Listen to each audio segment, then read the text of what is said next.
श्री गुरु चरण सरोज रज, निज मन मुकुर सुधारे।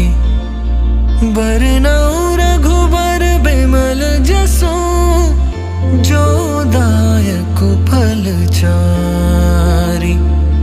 बुद्धिहीन तनु जानिके, सुमिरो पवन कुमार। बल बुद्धि विद्या देहु मोहि, हरहु कलेस विकार। नमस्कार दोस्तों, स्वागत है आपका हमारे YouTube चैनल में। मैं हूँ दत्ता सगट और आज हम इस वीडियो में बात करने वाले हैं हमारे हनुमान जी की पेंटिंग के बारे में। इसके पहले मैं आप लोगों के साथ कुछ बातें शेयर करना चाहता हूँ जो मुझे पर्सनली आप लोगों के साथ शेयर करनी है। भारत भर में हर रोज़ लाखों YouTube चैनल्स बनते हैं, उनमें कई सारे आर्ट के चैनल्स होते हैं। हर कोई फेमस होने के लिए YouTube चैनल बनाता है या फिर पैसा कमाने के लिए YouTube चैनल बनाता है।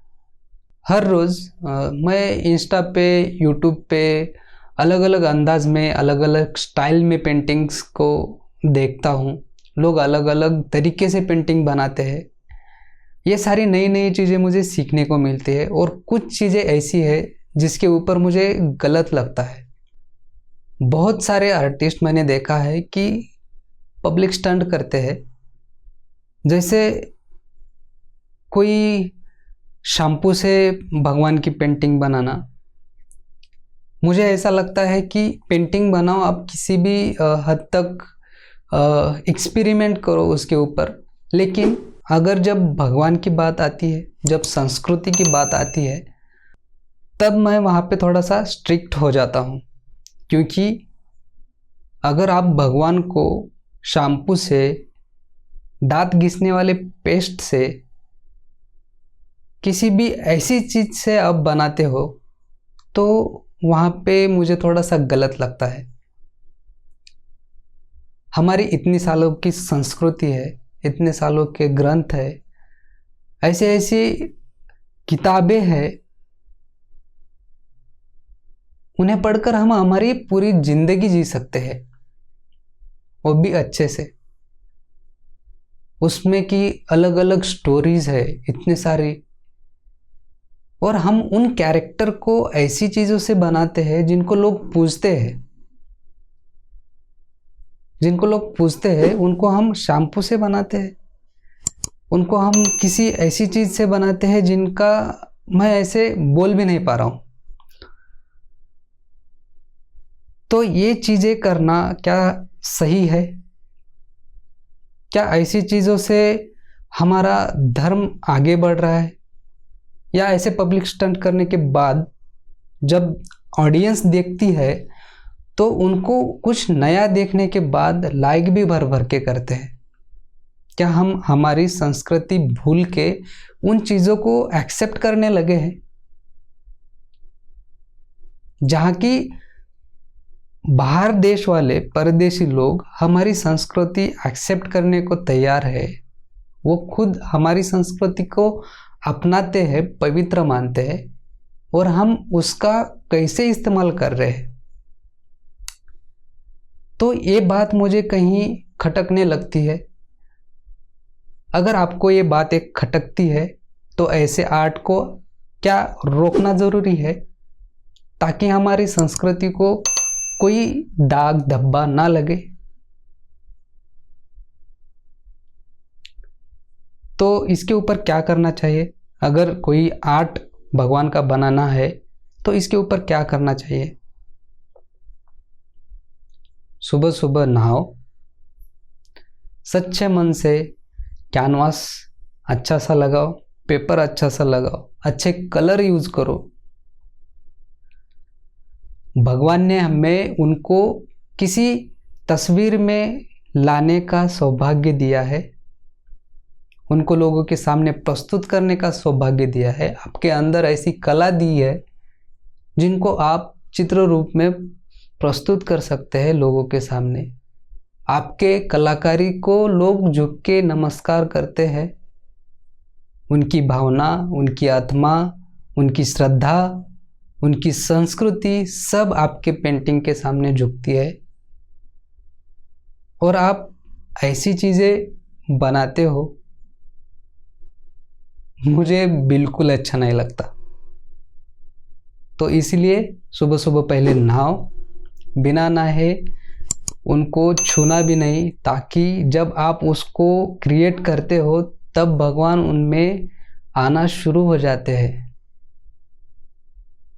इसलिए किसी भी भगवान की पेंटिंग बनाते समय सच्चे दिल से प्रार्थना करके उनको बुलाओ, महसूस करो जिस कैरेक्टर को, जिस भगवान को आप पेंटिंग करना चाहते हो, उनको पहले पढ़ो, उनकी पूरी जीवन कहानी पहले आप स्टडी करो, उसके बाद पेंटिंग हाथ में लो।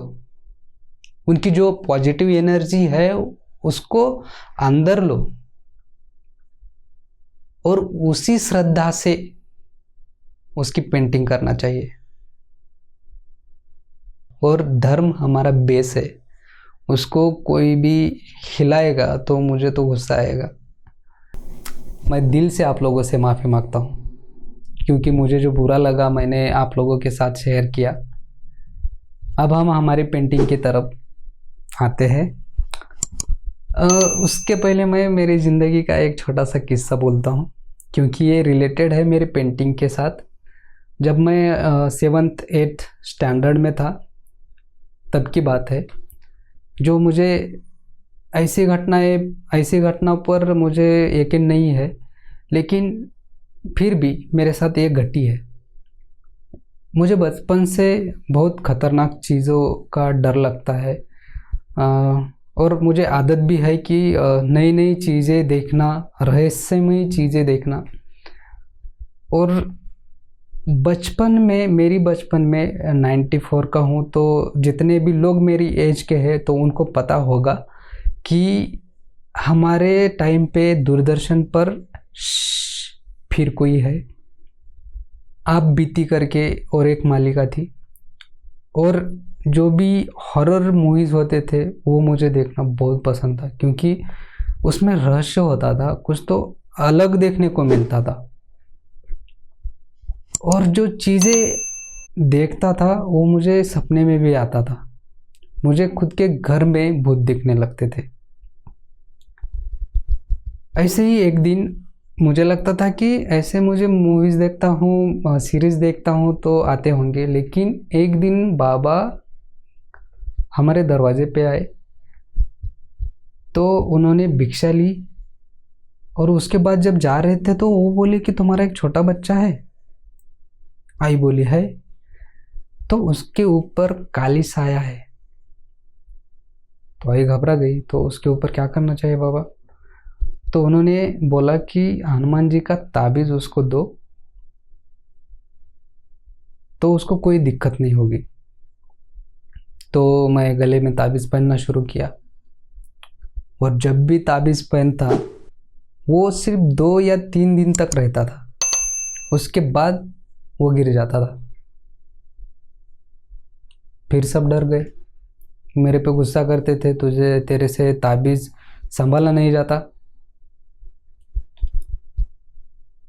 फिर घर वालों ने दूसरा उपाय सोचा कि इसको हम गानगापुर भेजते हैं।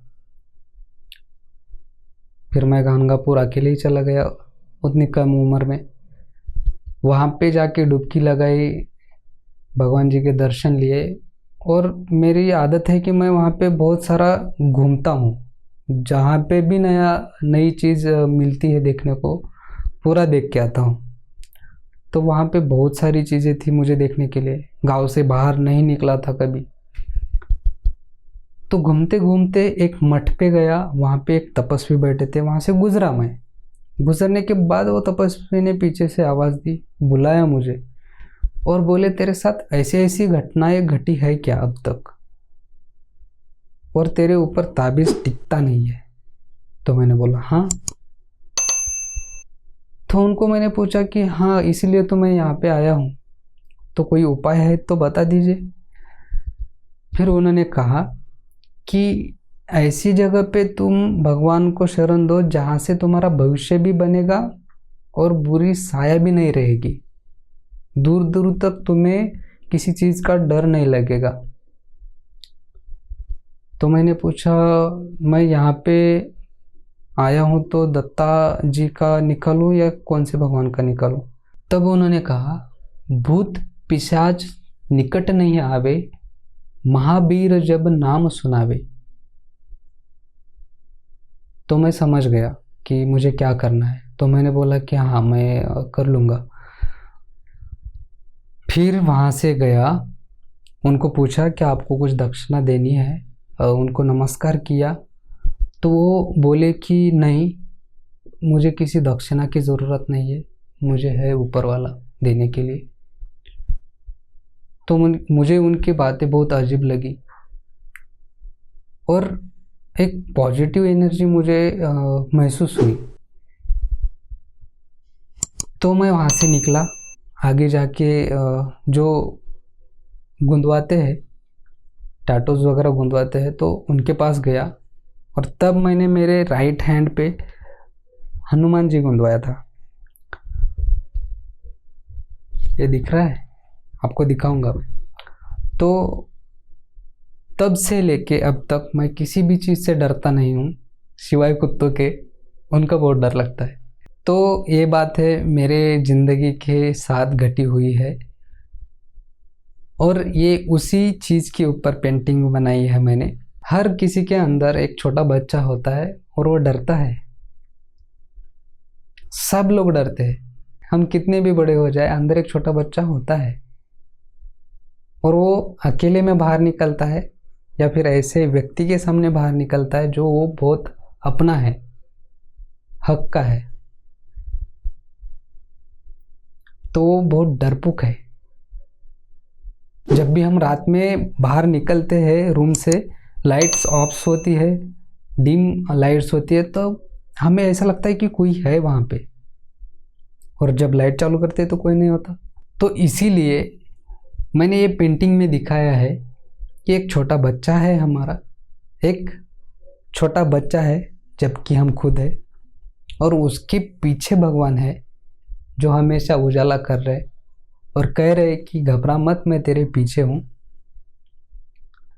और मैंने पूरी हनुमान चालीसा लिखी है इसके ऊपर, वो भी स्वर्ण अक्षरों में, क्योंकि जब हमारे घर में छोटा सा लैंप जला हुआ होता है तो उसमें भी वो चमके दिखे, उनकी एक पॉजिटिव एनर्जी बाहर आए, और जो भी काली साया से हम डरते हैं, एक तसल्ली होगी हम लोगों को कि हाँ है, भगवान है हमारे साथ। तो ये चीज़ मैंने पेंट की है, उसी आस्था के साथ, उसी श्रद्धा के साथ मैंने पूजा भी की है। जैसे कि मैंने स्टार्टिंग में बोला कि हर आर्ट वर्क में, हर चीज़ में हम अगर भगवान की प्रतिमा बनाते हैं तो उनमें भगवान आ जाते हैं। कब आते हैं? जब हम उनकी पूजा करते हैं। तभी मंदिरों में जब मूर्ति स्थापना होती है तब वो सिर्फ मूर्ति होती है, और जब उनको पूरी श्रद्धा से पूजा जाता है, उनको बुलाया जाता है, उसके बाद हम कहते हैं कि हाँ, अब इनमें भगवान समाते हैं, भगवान रहते हैं। तो ये पेंटिंग है, इसी श्रद्धा से मैंने बनाई है। तो ये पेंटिंग आप लोगों को कैसे लगी, मेरा थोड़ा सा गुस्सा भी आप लोगों को कैसे लगा, और ये नई नई चीज़ें जो आप लोग मेरे से सीखते हो, ये कैसे लगी आपको, ये मुझे कमेंट करके ज़रूर बताना। चैनल को लाइक, शेयर और सब्सक्राइब ज़रूर करना, ताकि आप लोगों के साथ मैं ऐसे ही वीडियोज़ शेयर करते रहूँगा। मिलेंगे अगली वीडियो में, तब तक के लिए धन्यवाद।